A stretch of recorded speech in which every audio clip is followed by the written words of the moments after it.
పితా పుత్ర పవిత్రాత్మ నామమున ఆమేన్. జ్ఞానవాణి ప్రేక్షకులందరికీ స్వాగతం, సుస్వాగతం. క్రీస్తునాథుని యందు ప్రియ సహోదరి సహోదరులారా, మనమందరం కూడా ఏ కాలంలో ఉన్నాము? ఎండాకాలంలోనా? అవును, ఎండాకాలంలోనూ ఉన్నాము.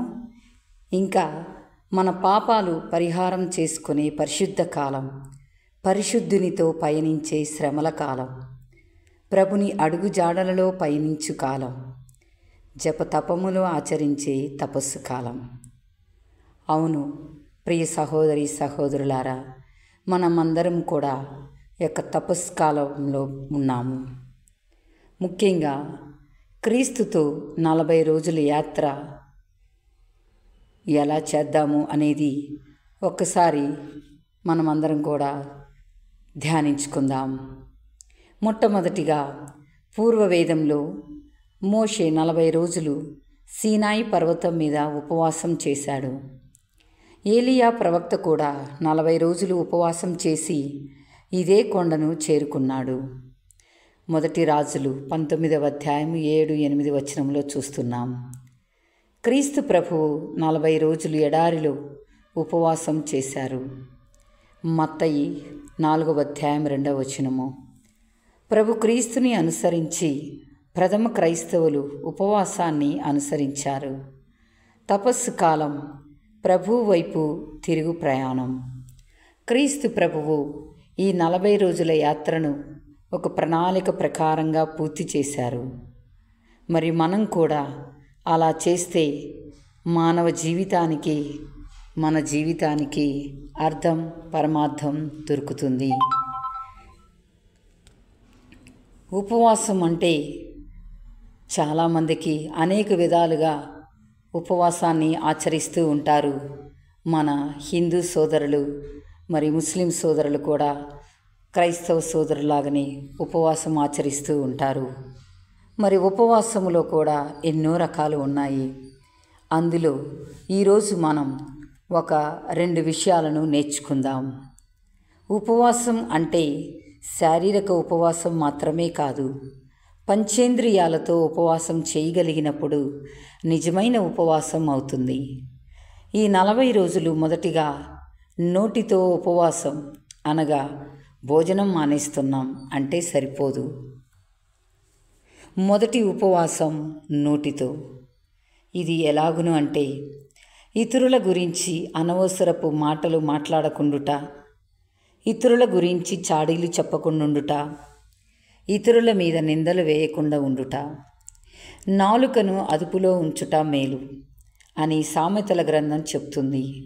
నాలుకను బట్టియే నరుని జీవితము ఉండును, జిహ్వను బట్టియే అతని జీవిత విధానం ఉండును. జీవమును మరణమును కూడా నాలుక ఆధీనమున ఉన్నది. నరుడు దానిని ఎట్లు వాడుకుండునో అట్టి ఫలితముండును. సామెతలు 18వ అధ్యాయము వచనములు 20-21 వచనములు.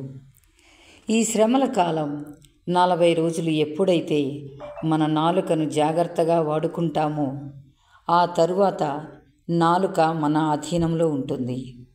నాలుక ద్వారా వచ్చే మాటలు పవిత్రమైనవి అయితే పరిశుద్ధంగా జీవించగలుగుతాము.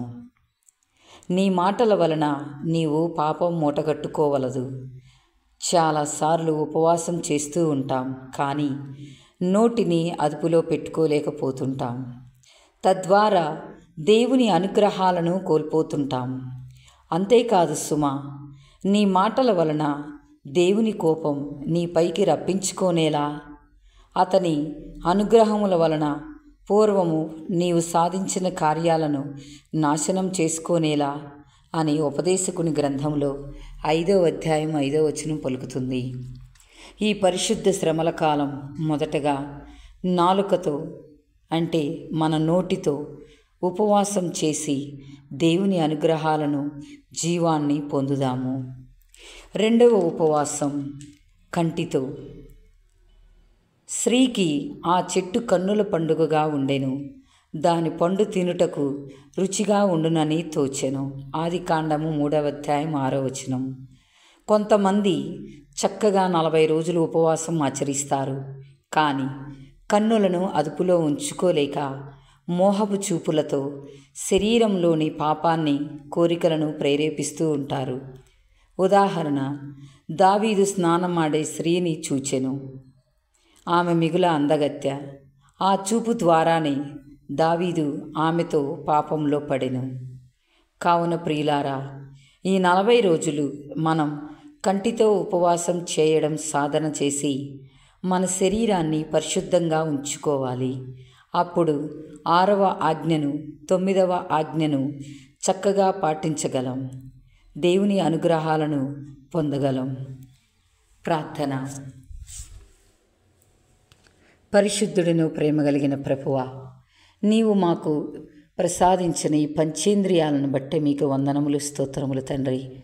మేము చూచే ప్రతి చూపు, మేము మాట్లాడే ప్రతి మాట మీ ఆధీనంలో ఉంటుంది. అప్పుడప్పుడు మా మానవ బలహీనతల వల్ల అవి అదుపు తప్పుతూ గాడి తప్పి సైతాను మార్గంలోకి వెళ్ళిపోతూ ఉంటాం. ప్రభు, మేము అల్పులము, అనర్హులము, అవివేకులము, అభాగ్యులము. తండ్రి, మీ కృపా ఆశీర్వాదములు ఈ వాక్యము వినుచున్న ప్రతి ఒక్క బిడ్డపై, ఇంకా మీ సన్నిధికి రావాలా అని కోరుకుంటున్న ప్రతి బిడ్డపై కొమ్మరించమని, ఆశీర్వదించమని, మునుముందుకు నడిపించమని ప్రార్థిస్తూ ఉన్నాము. ముఖ్యంగా మా ఈ యొక్క కంటిని సర్వేంద్రియానం నయనం ప్రధానం అంటారు. కంటి చూపు బాగా ఉంటే మిగతా జీవితం అంతా సజావుగా, సాఫీగా కొనసాగుతూ ఉంటుంది. ఇంకొంచెం కిందకి వస్తే మన నోటికి తాళం వేయాలి అంటారు.